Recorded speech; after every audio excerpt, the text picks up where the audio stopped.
Working Cows Podcast, episode 379. This episode is brought to you by Olson Ranch.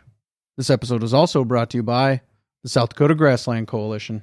Welcome to the podcast that gives producers a platform to discuss and share paradigm-challenging practices. Practices that have increased the effectiveness of their operation and the joy that their families have received from this lifestyle.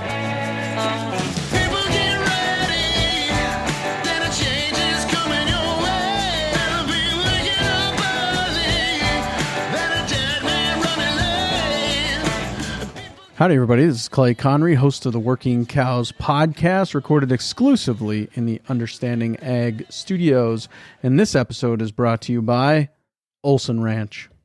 Coming up, September 9th through the 13th in Claremore, Oklahoma, there will be a Stalker School with Wally Olson teaching the marketing portion, Steve Campbell teaching the health portion, and Don Natto teaching the stockmanship portion. So covering all the bases. It's a longer school, September 9th through the 13th in Claremore, Oklahoma. Don Natto, Steve Campbell, Wally Olson. Marketing, livestock health, and stockmanship. Covering all the bases. Looks like an excellent opportunity.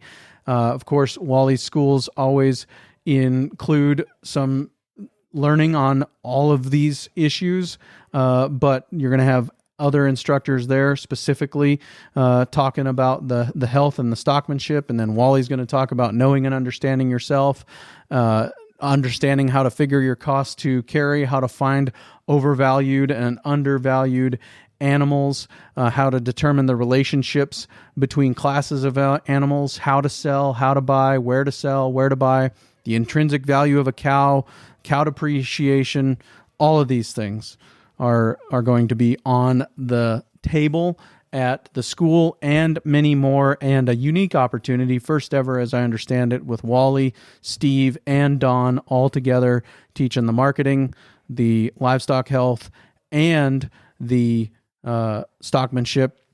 And if you want to get registered for that, you can head over to olsonranchllc.com or check out the show notes page for today, workingcows.net/379. Workingcows.net/379 is the show notes page for today. And you can find links to olsonranchllc.com there and get registered for this school coming up September 9th through the 13th in Claremore, Oklahoma.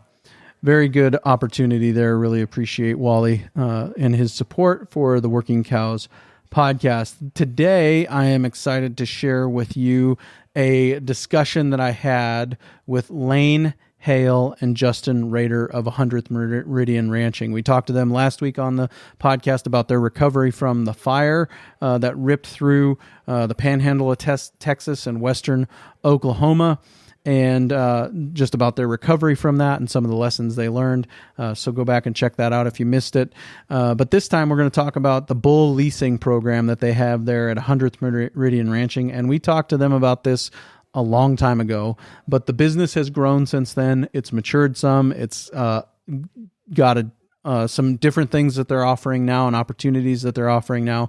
And so just wanted to give them an opportunity to kind of share an update on the business of bull leasing at 100th Meridian Ranching. So Justin, Lane, thanks for joining me again on the Working Cows podcast. Welcome back. Yeah, you bet, Clay. Happy to be here. Yep. Thank you, sir. So, yeah, we had a conversation over 200 episodes ago now with Justin about the bull leasing that you've been doing there at 100th Meridian. Could you tell me a little bit about that? Just kind of refresh everybody's memory, mine included, kind of how it works and what that process looks like. Probably just walk you through kind of what a typical phone call that I receive on a daily basis would look like, if that's all right. Way it works is we have two seasonal periods. Peak season would be April 1st through July 31st. And the off season would be August 1st through the end of March. Pricing is different within those two periods. Peak season will be $1,400 per bull. Off season is $1,000 per bull. and that's Black Angus, Red Angus, and Charolais. Um, Kind of our deal is we will deliver to you a semen checked, trick tested bull. You return us a trick tested bull. You're not responsible for semen checking them. And that's a 90-day lease period. To some people will opt with like a 6-day lease period. We call it 90 days, and you do what you wish with them for those 90 days. As far as risks and liabilities go, we cover the deaths and the cripples and do a replacement within the first 60 days of that lease. Reason being, after the first heat, like 75% of your cows ought to be bred, and then some 80 odd percent up to 60 days. So the remainder of the bulls with that cow herd should be able to cover what cows are left to breed or those that are actually going to breed. The only way that you would potentially owe us any more money other than the lease fee is in the case of disappearance. We can't find a tag. We can't find a carcass. They're just gone. Which we're lucky enough with our customer base. We work with some really awesome people and people that are really good stewards of their livestock. And I would say the risk of that is quite low. Or if you do have a positive trick on your place, there would be a replacement fee for that as well. So the circumstances there, we deliver you a clean trick tested bull. You gather him, you trick him, he comes back positive. Essentially, you pay us the replacement cost for that bull, but you keep salvage value for that bull. So you are still getting some return on that. It's not just a complete goose egg on your end. A lot of what I do is managing expectations within our customers. We take pride in delivering what we consider range ready, pretty tough bulls. They're strong and they're survivors. Probably what differentiates us from others is, we're hard on them. We make them go out, they graze. We implement a cell grazing, rotational grazing type system here, and really minimal input as far as supplementation goes. We cull pretty hard. Justin probably gets frustrated with me because I'm kind of cull happy sometimes. If they're a little scroungy looking and we don't really say, hey man, I don't know if I want to stand behind that one. Well, hey, they're probably going to move on, If they give us a bad look, a lot of times they get 2 strikes, but if they get goofy, they're gone. We can't have that, and fertility is another thing.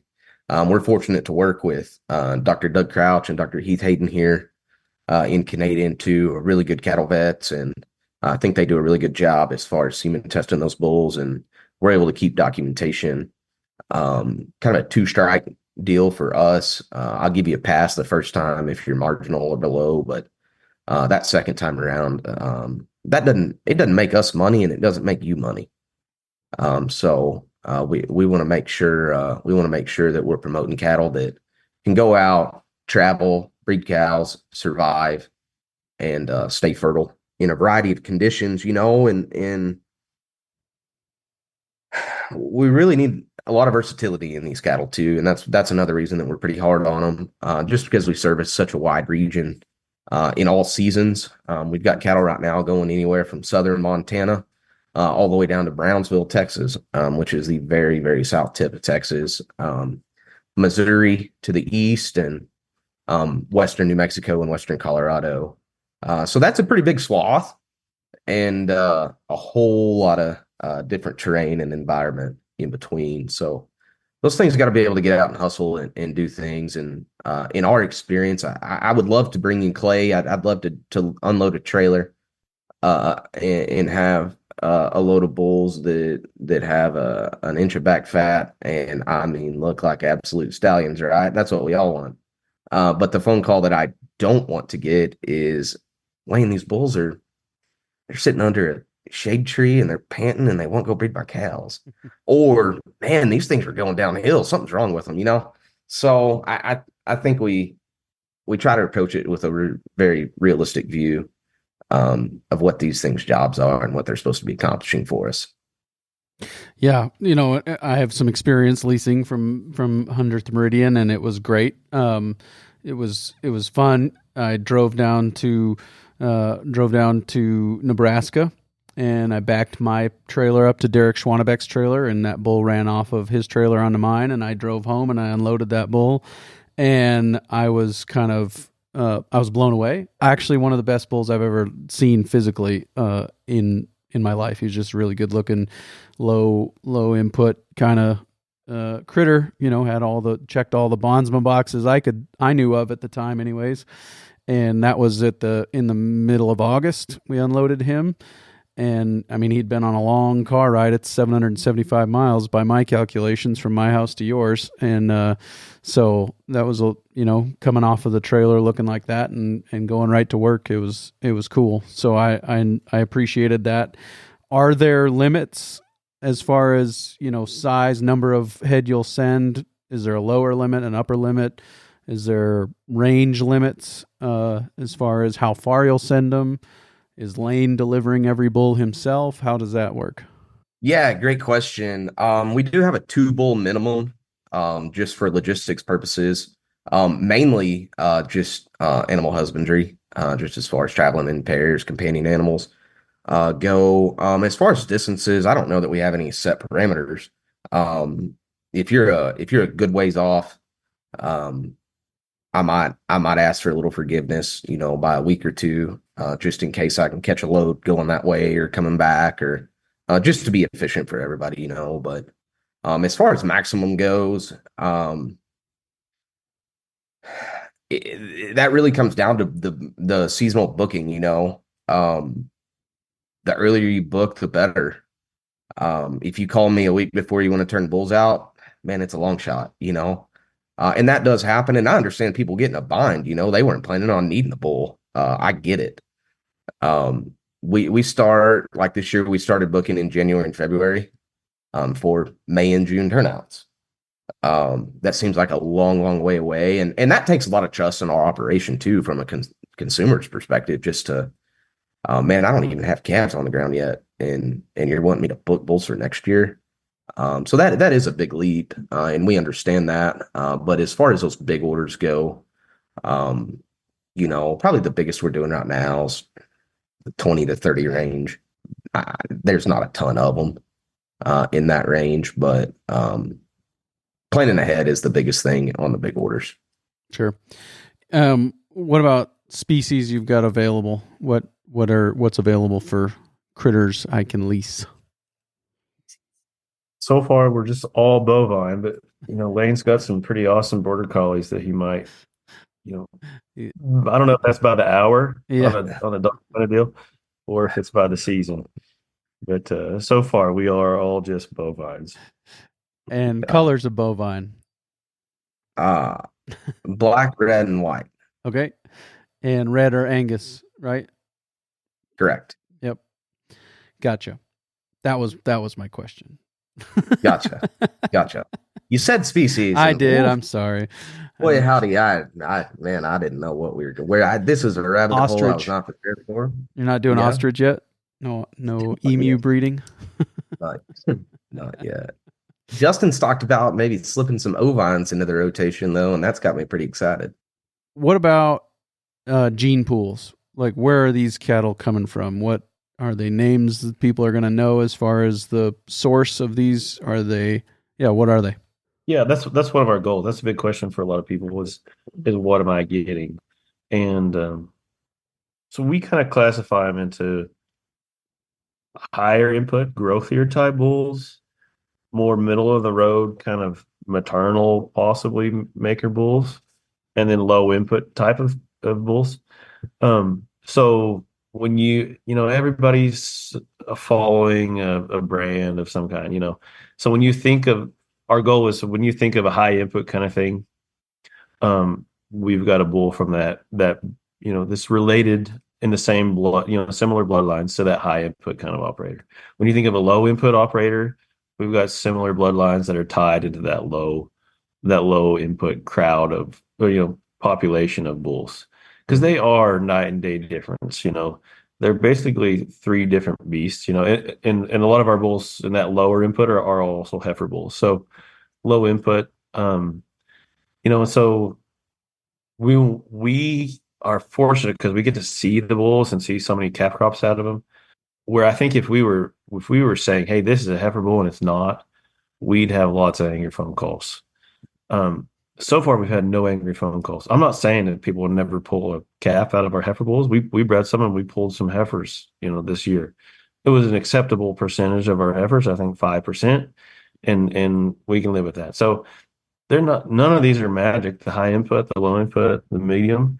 But I think they are pretty well classified in that type. That's the So EPD, right? Expected progeny difference. There's going to be some outliers. Sometimes, two critters are going to get together and not match that EPD. You never know. yes. So in general, it's one of the challenges is like getting a cow calf producer just sort of set a target. Hey, I'm chasing pounds. I want to keep heifers out of these bulls. These are going on virgin heifers themselves.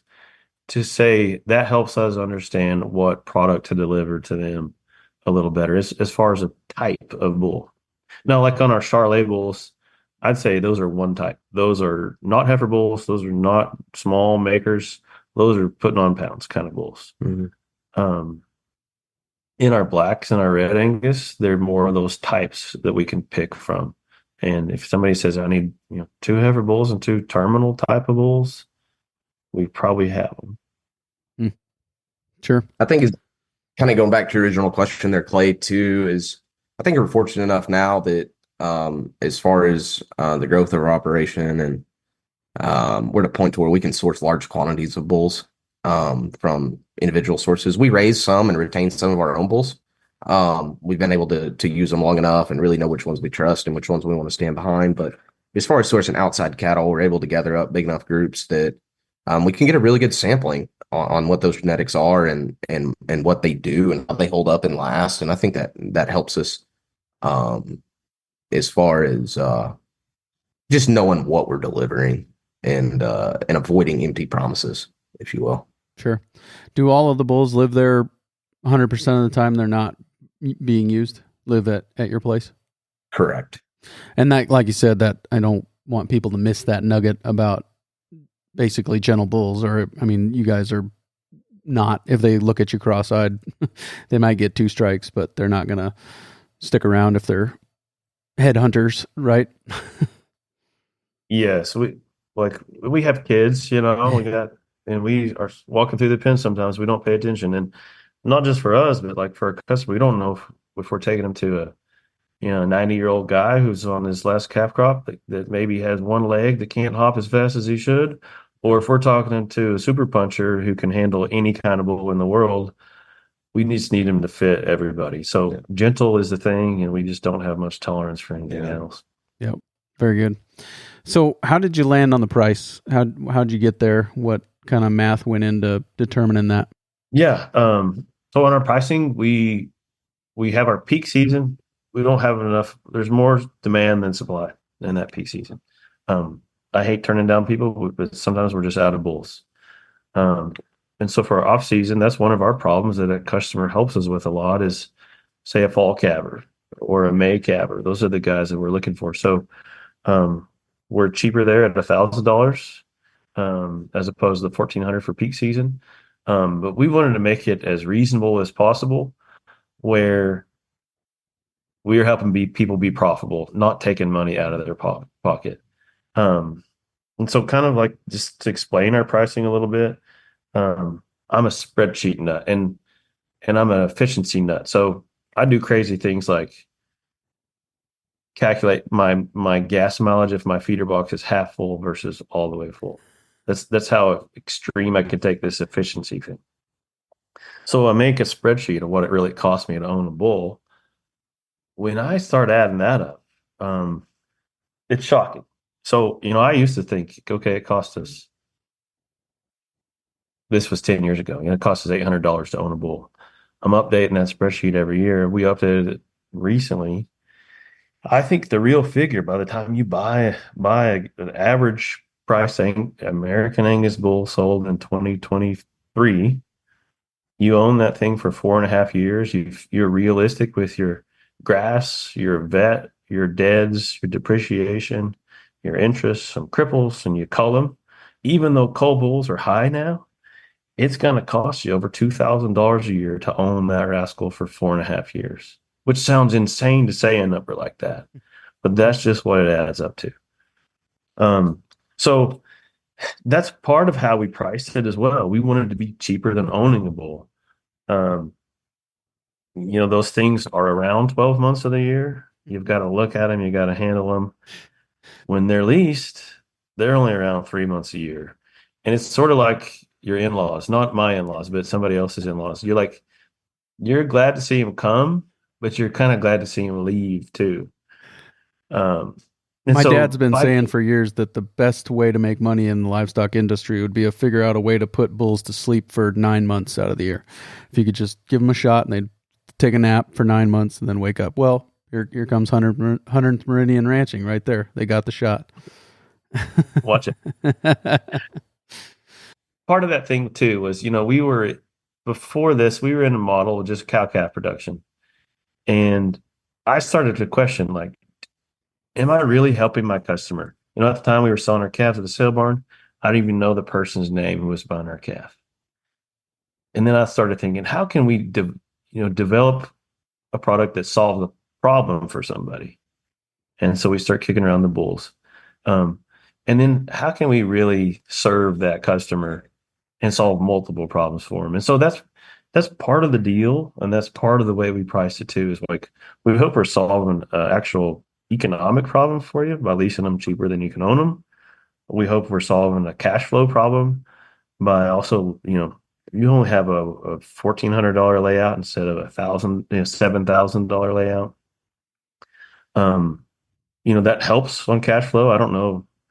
There's lots of projects to spend money on a ranch. Cash flow is probably better. Some of them are better returns than other. And so the other part of that is by getting rid of the things, you can run 5% more cows. That helps, so thinking about like Robert Kiyosaki, how he defines like an asset versus a liability, where a liability is something that takes money out of your pocket and an asset is something that puts money in your pocket. If I'm a ranch manager and I'm trying to maximize assets, I want to be running as many cows as possible. I think all those economic studies show stocking rate is as important, or maybe more important than fertility. Let's get our stocking rate right first. And so by getting rid of the bulls, running 5% more cows that are making you money, and cutting the dead wood of the bulls that are costing you money, those things, they cost a lot. They break your stuff. They break each other, and they're just a nuisance. So I think you can make a pretty good argument on Kiyosaki's definition that these bulls are a liability, probably. And I get it; they're a necessary, part of cow-calf production, but they take money out of your pocket. So running those 5% more cows is not even factored into like our pricing thing. It's just a bonus to kind of help chip away at our lease price. All that stuff kind of adds up to get you closer to profitability faster. And if it's truly helping our customers, I believe in it and I can get behind it. And I think we've got stories and customers that were like, they're turning into friends, and helping people is a big part of why we're here. Yeah, for sure. I like it. What are some of the things that maybe would tell somebody, this isn't the right fit, or this isn't something that's going to work for me?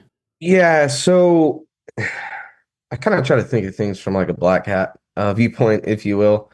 I think if you have like an idealistic registered goal, a portion of our bulls will fit that, but not all of them. Some are papered. One thing we've been doing the last few years is doing genomics testing on all our incoming bull calves, whether they're out of papered parent stock or not, just so that we know what parameters they fit in as far as percentages go. Just we can identify our calving ease, birth weight. We can identify our growth year type stuff, our higher dollar EN stuff, our higher maintenance stuff, and just our heavy milk. Just really get an indicator of what those cattle are capable of genetically to go alongside with their phenotypic characteristics. I think there's a stereotype out there that I'm not going to lease my bulls. Those things are terrible. Kind of a used car lot vibe, if you will. And kind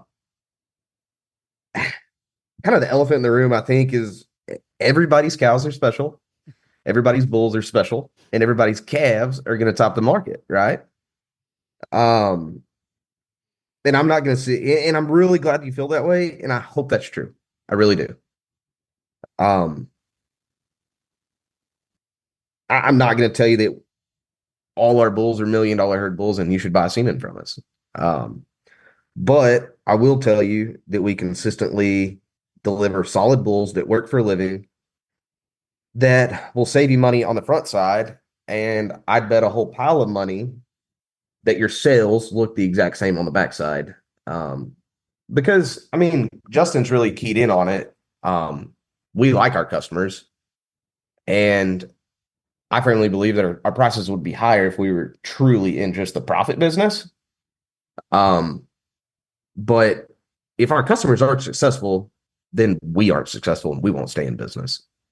So we consistently need to deliver a good product that we can stand behind and really believe in.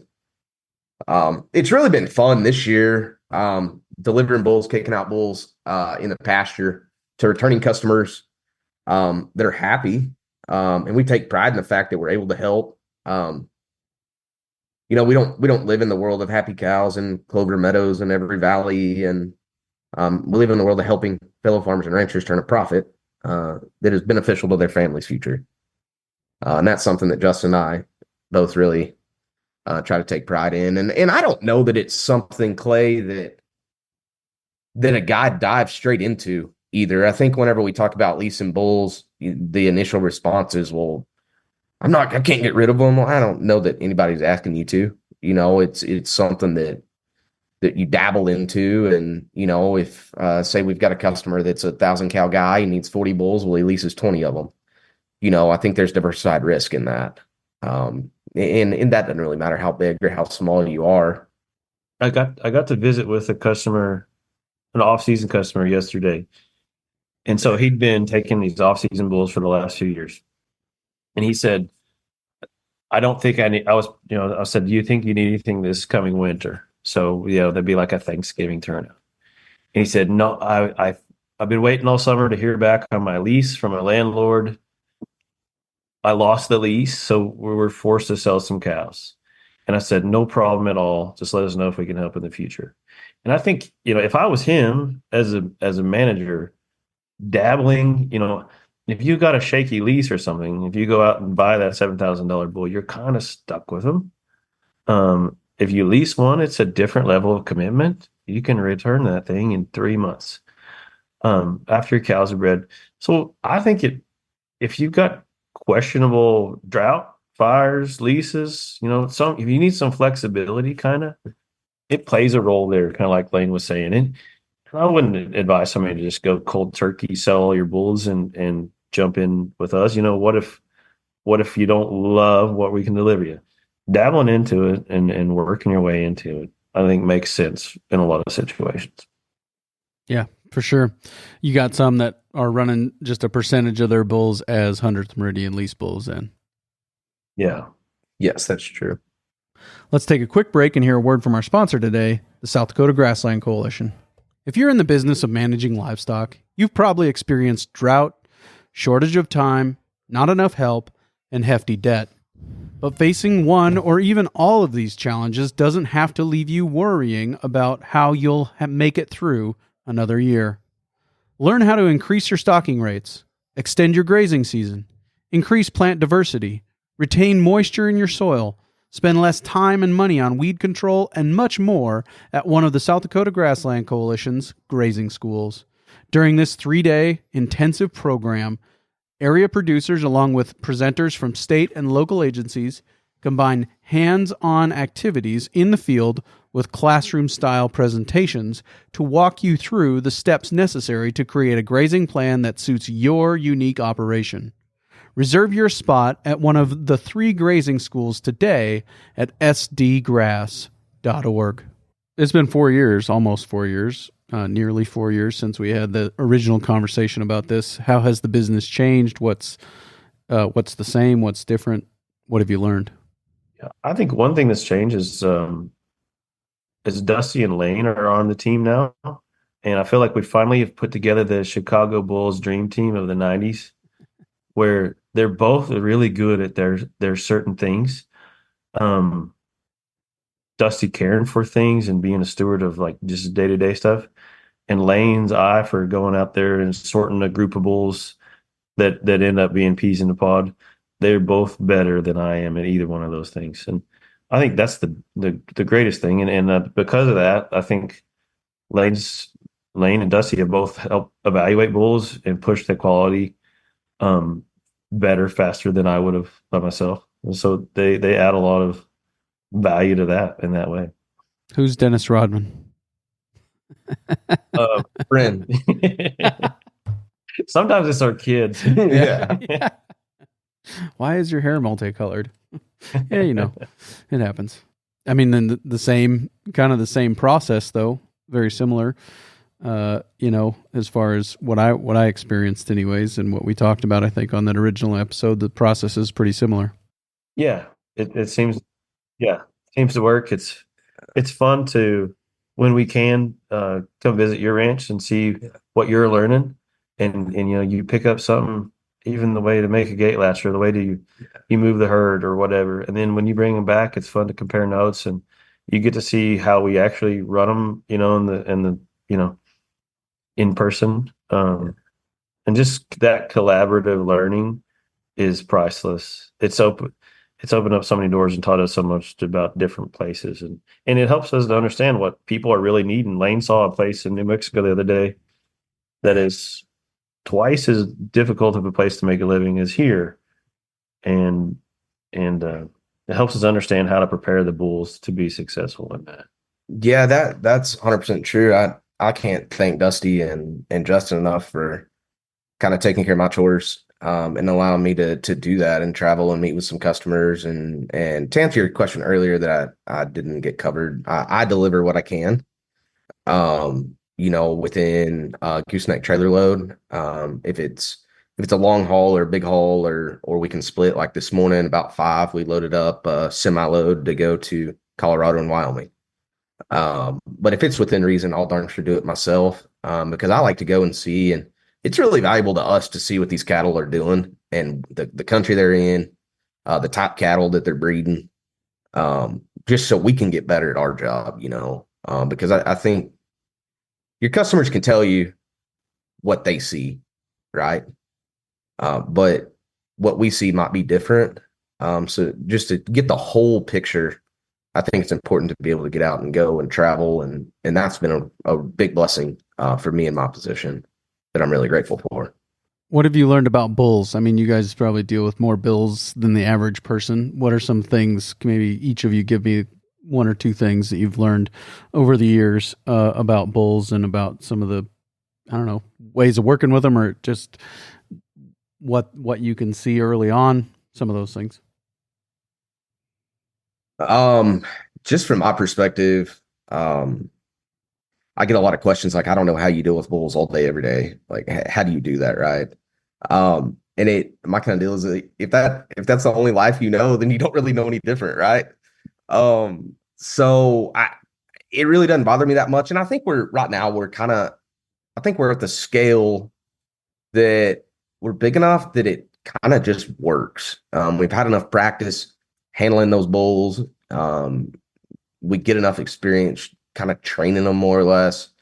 That handling them is really not that bad.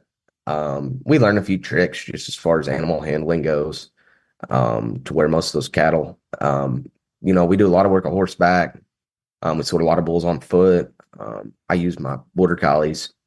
So just learning what different situations you can get away with. is really key, I think, because we do a lot of work by ourselves. We get pretty spread out between different enterprises, and that's been a learning curve, I'd say. But I like to feel like we're somewhat competent at it. As far as if a guy says they can handle it, we can handle it. Yeah. Might as well be Yeah. excellent. If you have to be something, you might as well be excellent, right? Well, we're aiming for it at least. It's the idea. Yeah. Um, those are all good things to learn, and I'm thankful that Lane's perceptive on those. And the fun part of it, so when we can set it up and listening to you say we have on the stockmanship front, when you're talking to your family about handling cattle, you said we have all the time in the world it takes to do this. That sometimes we get that done and we're not in a big rush. And one of the funnest things we get to do is just kind of dabble with the stockmanship part of it. And so, like yesterday, we had a bull that actually got on a neighbor, and we got him back in our pasture. So he's already been pulled down the fence a little bit and tucked into the fence by my feed wagon. But we go back to get him on horseback, and in a single bull, even our most gentle bull, when they're single, they get a little goofy. Sometimes they can. And so this bull is just middle of the road as far as disposition. I think if you would have pushed him, he could have got upset at some point. But we were able to go. So we had Lane on a horse, me, and then our 7-year-old boy, second grader. And so we weren't in a major rush, and we could just read in this bull. He could see some of the neighbors' cattle he wanted to go back to. And we were able to ease him down a fence where he came to a hot wire fence, single strand. We were hoping he'd just take the hot wire and go. But we were able to just let him chill there. The hot wire didn't go. He wasn't wanting to go that way. So we were able to let him chill there. And probably everybody that's got bulls has seen bulls that like face up to you and kind of dare you a little bit. And so by listening to you and some Bud Williams learners, I've heard people talk about when a bull does that, one of the worst things you can do is like go head on with him. I think you're challenging, and asking for a little trouble. So it was fun to be able to take our horse, walk around that bull. We walk clockwise, probably 5 yards from him. And then we got past his kind of tipping point in the middle of his ribs. And then we just stepped into his hip a little bit. And we got that bull to totally change demeanor for a little bit. We got his hips to move over, his head to follow us, kind of being a little aggressive, but we got him to turn and move his feet. And then we did it the other way. And I think these bulls, that's one of the cool things that it doesn't show up in a lot of places. Like they're just as trainable as horses. And it's really cool to be able to take a bull that thought about getting snorty and handle him correctly and totally change his attitude. And then we were able to take him through a couple more gates and walk him right in the pen. There was no big whooping and screaming. There was nobody getting jabbed by a bull. And that was fun. Like it was just fun to have a little puzzle like that and use some tools that you learn from other good stockmanship people. And so when we have time, we try to just learn and play like that. But that's one thing we've learned. Like I think that could help some people in some situations. Like go around that bull, angle into his rear end a little bit, and make him just turn a little bit, and it'll change his attitude a little. And you might get him on a different tangent or line, and you might change his mood and get him gathered a little easier. So that's stuff like that's important for our customers to understand too. It's like getting them returned in a happy state of mind is awesome. When they're a little worked up, just by being hauled, and everything gets worked up being hauled, but it's beneficial to work those things around and just make them look at you from both eyes, maybe step over their legs like the good horse guys do, and pay attention a little bit, and to do the release pressure stuff, and just have it be a good experience. So credit where credit is due. It is my wife who always reminds me that we have all day to get this done. So Probably another deal as far as just animal behavior goes is just repopulating bulls. We've kind of got a little bit of a Ferris wheel going on around here, and Um, learning how to repopulate those things and how to set that situation up to where we're not dealing with cripples all the time. And, uh, just